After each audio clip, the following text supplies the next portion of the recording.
괴로웠던 사나이 행복한 예수 그리스도라는 제목으로 같이 말씀 나누고자 합니다. 사실 오늘 설교의 제목은 이 윤동주 시인의 십자가라는 시에 나오는 한 구절입니다. 이 괴로웠던 사나이 행복한 예수 그리스도라는 이 문구를 보고 제가 두 가지 생각을 하게 되었습니다. 첫 번째는 예수님은 과연 행복하셨을까? 이 생각을 하게 됐어요.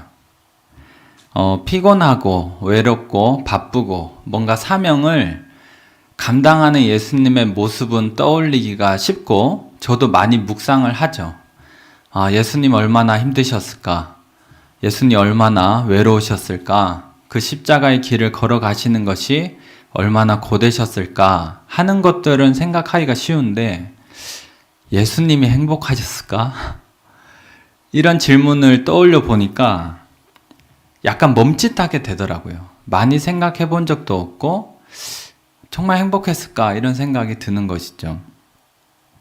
근데 가만히 생각을 해보면 예수님 안에서 예수님이 행복하지 않으셨다면 우리가 어떻게 예수님 안에서 행복하겠습니까? 그러니까 합리적인 것을 생각해 보면 예수님이 행복한 것을 참 떠올리는 게 어색하긴 하지만 그래도 예수님은 행복하셨다. 그리고 우리는 예수님 안에서 행복할 수 있다. 이런 생각을 하게 되었습니다. 또 두 번째 생각은 어떻게 괴로운 것과 행복한 것이 동의어가 될 수 있을까? 같은 말이 될 수 있을까 하는 것입니다. 예수님의 삶은 괴로웠지만 동시에 행복했다라고 이 윤동주 시인이 바라봤는데 어떻게 그럴 수 있을까라고 생각을 하게 되었습니다. 잘 아시겠지만 괴로우면 괴로운 거지 어떻게 행복하나, 그리고 행복하면 행복한 거지 어떻게 괴롭나라는 생각을 하게 된 것이죠. 참 이 표현이 그래서 저한테는 참 어색하게 다가오고 과연 뭘까? 이런 생각을 이렇게 여러 해 동안 했었는데, 어느 날 문득 이 표현이 예수님의 삶을 바라보는 굉장히 탁월한 시선이다 라고 생각을 하게 되었습니다. 그것을 함께 나누고자 하는데요. 두 가지로 함께 나눠 보도록 하겠습니다. 첫 번째는 괴로웠던 사나이, 불행한 현대인입니다. 프랑스의 철학자 이 블레즈 파스칼이라고 하는 철학자는 행복에 관해서 이렇게 이야기를 했습니다. 행복은 좋고 고통이 나쁘다는 것은 증명을 요구하지 않는다. 마음이 그것을 느낀다. 어려운 말이 아니시죠? 행복은 좋다는 것, 배우지 않아도 누구나 다 아는 것 아닙니까? 마음이 그것을 느끼죠. 파스칼의 말대로 누구나 행복하고 싶어 합니다. 저도 그렇고 아마 여기 앉아 계신 모든 분들이 행복하고 싶어 하겠죠. 근데 찾아가서 어떤 행복을 원하십니까? 라고 물어보면 저마다 대답이 다를 거예요. 행복하고 싶으시죠? 라고 하면 다들 그렇지 라고 얘기하겠지만 어떤 행복을 원하십니까? 라고 물어보면 아마 사람마다 생각이 다를 것입니다. 근데 여기서 제가 한 가지 이제 말을 하고 싶은 건 사람들의 생각이 다르다고 해서 그 생각들이 완전히 다르다는 것은 아니라는 것입니다. 제가 조금의 예를 들어서 설명을 해보도록 하겠습니다. 나무는 기둥이 하나이고 이 나무 기둥 하나에 수많은 가지들, 그리고 그 수많은 가지들에는 수많은 잎사귀가 맺혀 있죠. 그 잎사귀들마다 모양이 조금 다르다고 해서, 그 가지들마다 모양이 조금 다르다고 해서 그것들이 전부 다 다른 것이다 라고 말을 할 수는 없는 것입니다. 어떤 의미에서 그것들은 한 나무라고 말을 할 수가 있겠죠. 약간의 차이는 있지만 그것들은 한 나무라고 부를 수 있는 것입니다. 조금 더 설명을 해보도록 하겠습니다. 심리학자 조던 피터슨이라고 하는 사람의 책을 보면 이런 내용이 나오는데, 전 세계에서 수많은 오케스트라가 연주하는 곡들이 대부분은 4명의 작곡가, 바흐, 베토벤, 모차르트, 차이콥스키, 이 4명의 작곡가의 곡들을 연주한다는 거예요. 그리고 이 4명이 쓴 수천 곡들 중에서도 소수의 작품을 전 세계의 오케스트라가 연주를 한다는 것입니다. 그것을 이렇게 얘기하는데요. 결국 무수히 많은 클래식 음악 작곡가 중에 소수의 작곡가가 쓴 작품, 그 중에서도 소수의 작품만이 전 세계 사람들이 즐겨 듣는 클래식 음악의 거의 전부를 차지한다라는 것입니다. 이 조던 피터슨이라는 사람에 따르면 전 세계에 수억 명이 되겠죠. 수억 명의 사람들이 클래식의 음악을 듣는다고 해도 결국에 대부분은 이 4명의 작곡가, 그리고 이 4명 중에서도 대개 소수의 작품만이 취향을 이룬다고 하는 것입니다. 그래서 수천 명의 사람들이 모여서 생각을 물어보면 수천 가지 생각이 나올 것 같지만 사실상은 몇 가지 생각으로 압축들이 되기 마련입니다.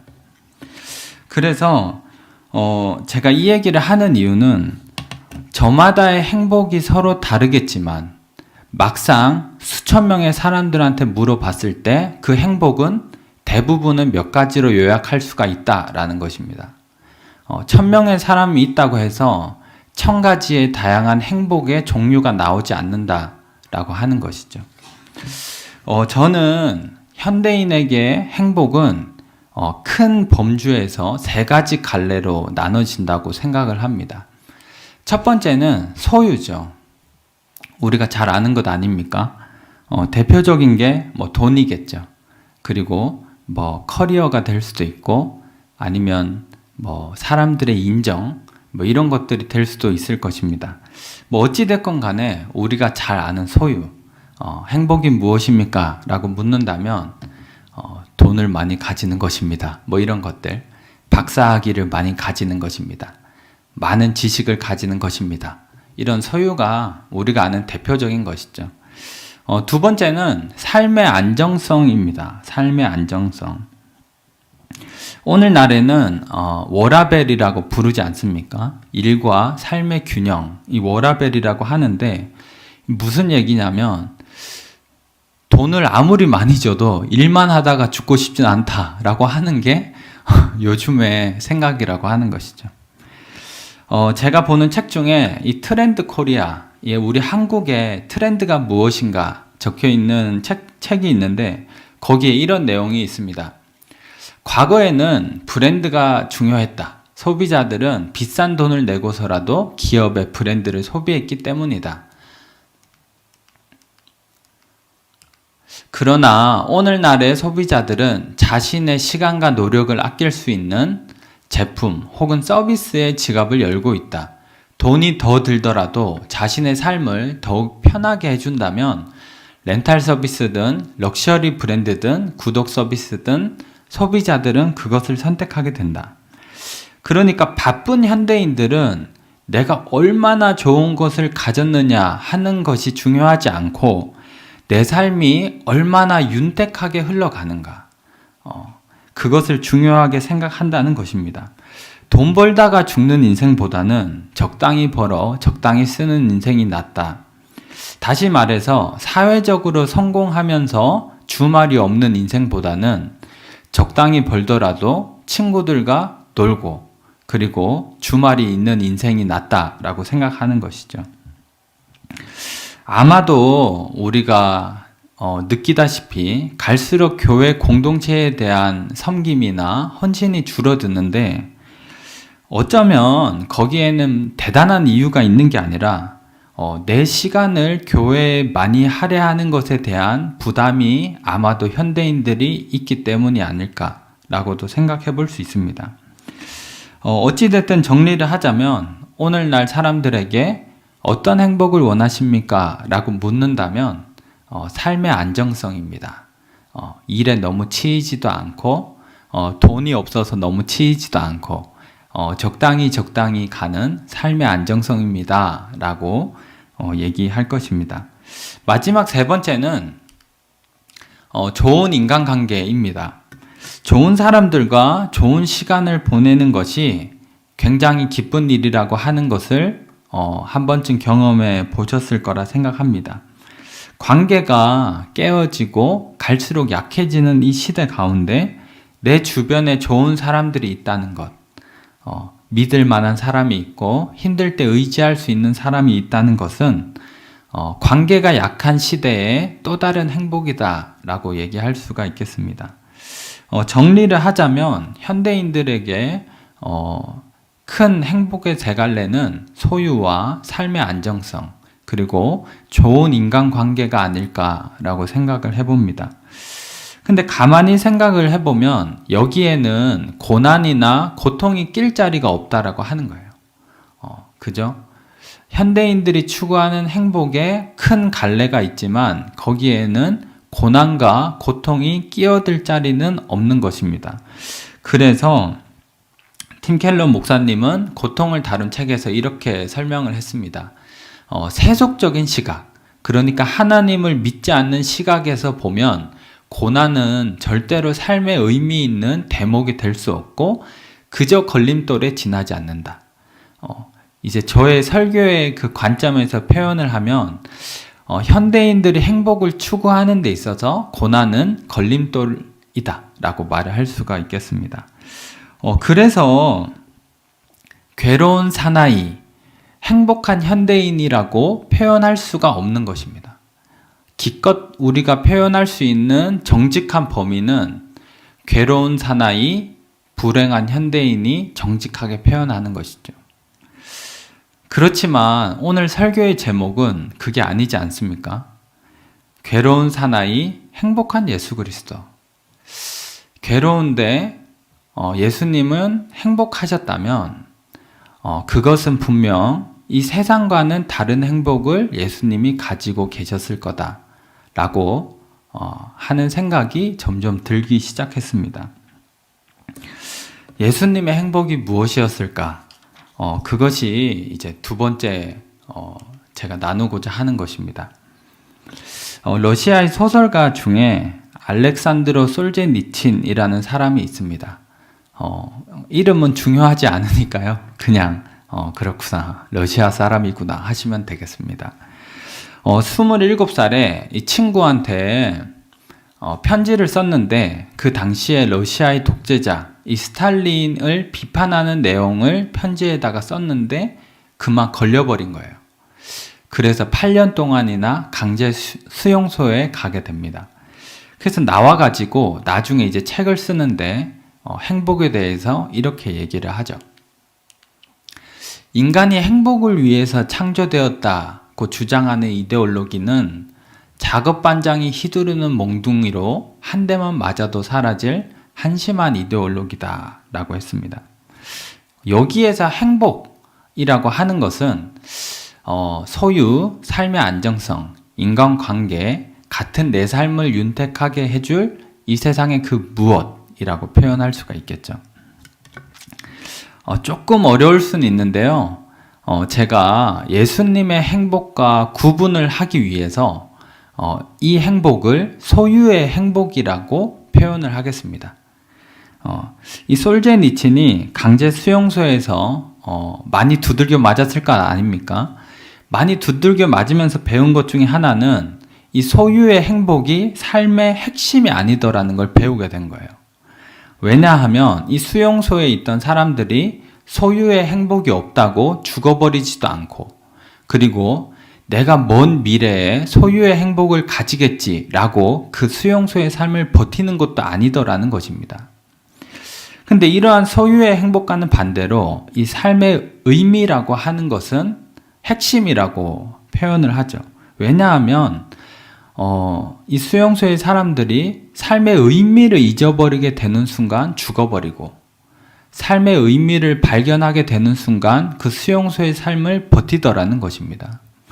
이러한 것들을 보면서 우리의 삶의 핵심이라고 부를 수 있는 것은 소유의 행복이 아니라 삶의 의미구나 라는 것을 깨닫게 돼요. 그래서 진짜 중요한 것은 소유의 행복이 아니라 어떠한 고통이 와도 그것을 버티게 해줄 삶의 의미다 라는 이야기를 합니다. 이것을 조금 더 잘 설명하고자 예를 들어 보겠습니다. 우리 한국의 학생들은 힘들게 공부를 합니다. 우리가 또 고3을 같이 놓고 기도하지 않습니까? 그러니까 가끔씩 보면 얘들은 공부하는 기계인가 막 불쌍할 때가 있죠. 물론 우리 어른들의 삶도 불쌍하지만 어른들의 그 학생들의 삶도 너희도 참 고생 많다 이런 생각이 듭니다. 근데 이 공부하는 학생들이 공부를 하는 과정 가운데에서 대부분 소유의 행복을 느끼지 않죠. 힘들지만 소유의 행복이 없다고 멈추지 않습니다. 근데 만약에 수능이 없어졌다고 생각해 봐요. 공부를 하는 의미 자체가 없어지면 모두가 공부를 그만두겠죠. 그러니까 우리의 삶에 겉으로 보이기에는 사람들이 좋은 것을 가지기 위해서 다니는 것 같고 좋은 것을 위해 열심히 사는 것 같지만 진짜로 삶에 어떤 고난이 왔을 때 붙들어 주는 것은 그것이 아니라 의미더라는 것입니다. 어떠한 의미인가? 제가 조금 더 극적으로 설명을 해보겠습니다. 이 혈액암으로 암투병을 했던 이 허지웅 작가가 자기의 에세이 책에서 이렇게 얘기를 했는데요. 세상의 추악한 것들로부터 가장자리로 밀려나 끝없이 추락하고 있는 사람들에게 나는 살 가치가 있나요? 라는 질문을 하루에 수십 개씩 받으면서 거기에 대고 가치가 있습니다. 라고 대답하는 나 자신이 역겹다. 라고 에세이를 남긴 게 있습니다. 제 질문은 이것입니다. 왜 자신이 역겹다고 느끼면서 그 사람들에게 살 가치가 있다라고 말을 해주는 것일까? 그렇게 말함으로써 자신이 역겹다라고 느끼는데 왜 그렇게 얘기하는 걸까요? 이유는 분명하죠. 왜냐하면 삶의 벼랑 끝에 있는 사람들에게 살아야 할 이유가 아무것도 없다라고 말하는 것은 이제 죽어라 이 말과 다르지 않잖아요. 그러니까 삶의 의미가 없다라는 것을 사람이 정말로 받아들이게 되면 그때는 죽음밖에 없다라고 생각할 수가 있죠. 이런 사람들이 소유의 행복이 없다고 죽어버리는 것이 아닙니다. 삶의 의미가 없기 때문에 죽어버리는 것이죠. 정리를 하자면 우리의 삶을 지탱하는 건 소유의 행복이 아니라 의미다라는 것입니다. 여기까지 잘 따라오셨다 생각을 합니다. 이제 여기서 한 발자국만 더 나아가고자 하는데 이 삶의 의미라고 하는 것은 단순히 고난을 이기게 하고 삶을 지탱하는 정도로 끝나는 것이 아니라 거기에는 기쁨이 있다고 하는 거예요. 삶의 의미의 고난의 끝에는 기쁨이 있다. 빌립보서 1장 3절에서 5절을 저희 한번 같이 읽도록 하겠습니다. 빌립보서 1장 3절에서 5절입니다. 같이 읽겠습니다. 시작. 내가 너희를 생각할 때마다 나의 하나님께 감사하며 간구할 때마다 너희 무리를 위하여 기쁨으로 항상 간구함은 너희가 첫날부터 이제까지 복음을 위한 일에 참여하고 있기 때문이라. 빌립보서는 바울 사도가 감옥에서 빌립보 교회를 향해서 쓴 편지죠. 근데 감옥에 있는 것, 이건 고난 아닙니까? 고난 중에 사도 바울이 어떻게 편지를 쓰냐면 나는 너희 교회를 생각할 때 하나님께 감사하고 기쁨으로 간구한다. 그러니까 고난 중에 있지만 나의 상태는 감사와 기쁨이다 라고 이야기를 하는 것이죠. 왜냐하면 5절에서 나오는데 너희 빌립보 교회가 복음을 위한 일에 참여하고 있기 때문이다 라고 합니다. 그러니까 바울은 비록 감옥에서 고난을 당하지만 이 빌립보 교회, 복음에 참여하는 그 빌립보 교회를 보면서 내가 사역한 게 헛된 게 아니구나. 의미가 있었구나. 라는 그것을 볼 때 그의 삶에는 고난을 버티게 해주는 정도가 아니라 기쁨과 감사가 있더라는 거예요. 그러니까 의미는 단순히 삶을 버티게 해주는 정도로 끝나는 것이 아니라 거기에는 기쁨이 있습니다. 거기에는 감사가 있더라는 것입니다. 제가 자주 하는 예화이지만 제가 취사병 아닙니까? 군대에서 생각지도 못했죠. 그냥 랜덤으로 무작위로 해서 뽑혔는데 반만 했죠. 저는 군대에서 추억은 반만 했습니다. 칼질하고 뭐 콩나물 씻고 뭐 이런 것만 했는데요. 저는 신학생이었잖아요. 대학교 때 신학과였는데 신학과 치사병이 무슨 연관이 있다고 생각하겠습니까? 그러니까 맨날 그 반만 하면서 과연 이게 내 삶에 무슨 의미가 있을까? 뭐 그런 생각을 많이 했지 않겠습니까? 맨날 밥을 하면서 제가 이제 막내 때는 이제 한 50판씩, 하루에 한 50판씩 밥을 했거든요. 제가 우스갯소리로 하는 얘기지만, 제 오른손이 그냥 오른손이 아니라 이 밥을 만판한 손이다. 라는 얘기를 가끔씩 합니다. 우스갯소리지만 맨날 그 밥만 하면서 이게 무슨 의미가 있을까 이런 생각을 하면서 제대를 했죠. 그리고 이제 제가 첫 사역을 하게 되었는데 뭘 알겠어요. 지금도 잘 모르지만 그때 첫 사역 하면서 제대해서 유초등부, 유소년부를 맡았는데 뭘 할지를 모르니까 제가 이 애들한테 무조건 막 뭐 간식을 해준 거예요. 떡볶이도 해주고 엄마가 라면 못 먹게 하니까 교회에서 라면 끓여주고 또 막 고구마 구워주고 막 그냥 무작정 제가 할 줄 아는 게 그때는 그거였으니까 막 간식 뭐 이렇게 했죠. 그러면서 문득 생각이 드는 건 내 취사병 했던 게 아예 의미가 없었던 건 아니구나. 그리고 그 순간 기쁨이 있는 겁니다. 의미가 있었구나. 그러니까 우리의 그 삶의 의미에는 고난을 버티게 해주는 정도가 아니라 기쁨이 있다는 거죠. 그리고 사실 모두가 공감할 수 있는 건 아마 이런 얘기일 것입니다. 부모님들도 살다가 보면 내가 이렇게 뭐하러 사나 싶을 때가 사실 있는 것 아닙니까? 물론 저는 이제 부모의 입장이 안 되어봤지만 때로는 가족이 있어 좋지만 때로는 자식한테 치이고 남편한테 치이고 아내한테 치이고 뭐 그럴 때도 있지 않겠습니까? 그럴 때 되면 뭐 이렇게 사는 게 다 뭔가 싶고 그렇지만 그런 것들을 다 이겨내고 자식들도 키워내고 이 자식이 이제 철이 들어가지고 부모님 감사했습니다. 이렇게 용돈을 딱 주면 뭐 얼마 안 되는 돈이지만 나의 지난 날이 헛되지가 않았구나. 의미가 있었구나. 그것에 부모님들이 기쁜 것 아닙니까? 저는 이 의미에서 오는 기쁨을 의미의 행복이라고 부르고 싶은데 이 의미의 행복이 예수님의 행복이었다라고 말을 하고 싶어요. 오늘 본문은 우리가 잘 아는 요한복음 3장 16절입니다. 요한은 예수님이 이 땅에 오신 이유를 이렇게 설명하죠.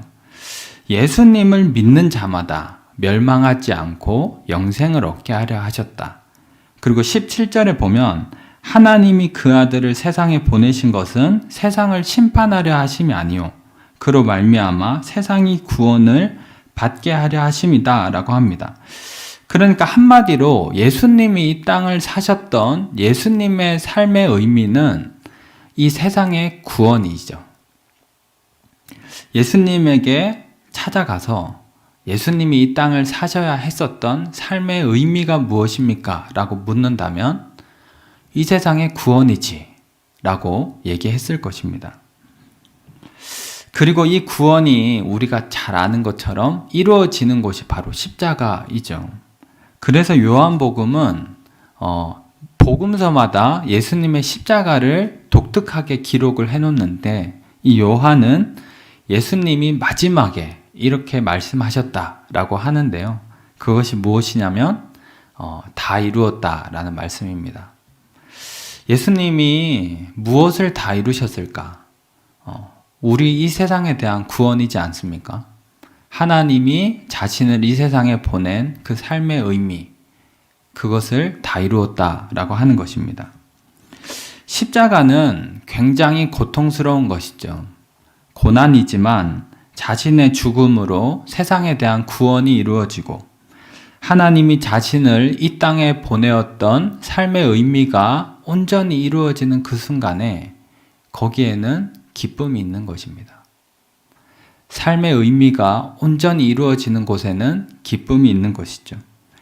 우리가 부모의 역할을 정말 참 내가 잘 해내고 있구나 라는 것을 할 때 기쁨이 있고, 우리가 교회 안에서 하나님이 나를 이 교회로 보낸 그 의미 가운데 내가 잘 섬기고 있구나 할 때 기쁨이 있는 것처럼, 십자가에 달려 돌아가시는 그 예수님이 하나님이 나를 이 세상에 보내신 그 삶의 의미가 온전히 이루어졌구나 할 때 거기에는 기쁨이 있는 것입니다.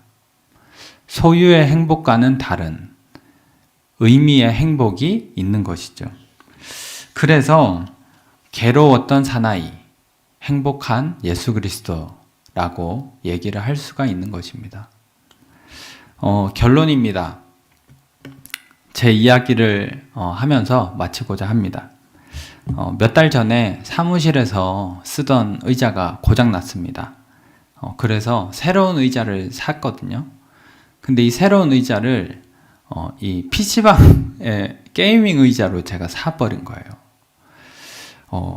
뭐 푹신하고 좋아서 샀는데 몇 달 쓰다가 허리가 망가져 버린 거예요. 왜냐하면 뒤로 눕는 의자였어가지고 그게 허리에 엄청 안 좋다 하더라고요. 그 상태로 몇 시간을 그리고 몇 개월을 보냈으니까 허리가 좀 안 좋아졌어요. 그래서 지금은 임시로 좀 바닥이 딱딱하고 좀 불편한 의자를 쓰는데 허리에는 좀 더 좋습니다. 이 편하지만 점점 허리를 망가뜨리는 의자가 있고, 불편하지만 점점 허리를 세우는 의자가 있죠. 신앙의 원리도 비슷한 것 같습니다. 삶을 살다가 보면 소유의 행복이 당연히 좋아 보이죠. 저한테 500만 원 생기면 사고 싶은 거 되게 많거든요. 삶을 살다가 보면 당연히 소유의 행복이 좋아 보입니다. 그렇지만 그것을 자꾸 따라가다 보면 좋아 보이고 편해 보이는데 내 신앙이 자꾸만 망가져 가죠. 나도 모르는 사이에 내 허리가, 내 신앙의 허리가 안 좋아지는 것입니다. 그러면 그 순간부터는 편한 것이 편해지지 않는 것이죠. 소유의 행복을 따라가다 보면 점점 행복함이 줄어듭니다. 그것을 따라가 보신 분들은 알겠지만 우리가 무엇을 가지면 가질수록 가진 것에 대한 기쁨은 점점 줄어들기 마련입니다. 반대로 이 의미의 행복, 하나님께서 나를 이 땅에 보내셨던 예수님을 이 땅에 보내신 것처럼 우리를 이 땅에 보내신 그 목적을 따라 사는 삶은 사실 불편하죠. 나 살기도 바쁜데 주님 다른 사람 시키면 안 될까요? 뭐 이런 생각이 들잖아요. 불편하지만 우리가 그것을 따라가다가 보면 우리의 허리가 세워지고 신앙이 자꾸만 세워지고 하나님과의 관계도 세워지고, 하나님이 나를 이 땅에 보내신 이유가 뭘까? 예수님을 이 땅에 보내셨을 때는 이 세상의 구원을 하라고 보내셨는데 나를 이 땅에 보내신 의미가 뭘까? 나를 이 공동체에 두신 의미가 뭘까? 나를 오늘 이 예배에 참석하게 하신 의미가 뭘까? 생각하는 것은 참 불편한 일이지만 그것이 어떤 시점을 지나게 되면 우리의 신앙을 세우고 거기에는 분명한 기쁨이 있다는 것입니다. 내가 하나님의 일에 동참하고 있구나. 하나님이 나를 이 땅에 보내신 의미가 있는데 그 의미를 따라 내가 살아가고 있구나. 그때가 되면 우리는 얘기할 수 있는 것이 우리의 삶이 비록 괴로울지라도 나는 행복합니다. 하나님이 이 땅에 나를 보내신 그 이유를 따라 사는 삶이 행복하다라고 말을 할 수가 있는 것입니다. 이 현대인들은 괴롭지만 불행하다. 거기서 끝이에요. 소유의 행복을 따라가니까. 근데 우리는 거기서 한 발 더 나아가서 행복한 예수 그리스도를 따라서 비록 우리의 삶에 고난이 있지만 하나님, 저는 감사합니다. 저는 기쁨이 있습니다. 왜냐하면 하나님의 일에 내가 동참하고 있고 나를 보내신 그 의미를 따라서 내가 살고 있기 때문에 주님, 저는 행복할 수 있습니다. 라고 고백할 수 있는 것이죠. 부디 바라기는 우리가 소유의 행복으로 기쁜 것이 아니라 이 의미의 행복을 따라서 하나님이 우리를 이 세상에 보내신 그 삶의 의미를 따라서 기뻐하고 행복한 우리가 되었으면 좋겠습니다.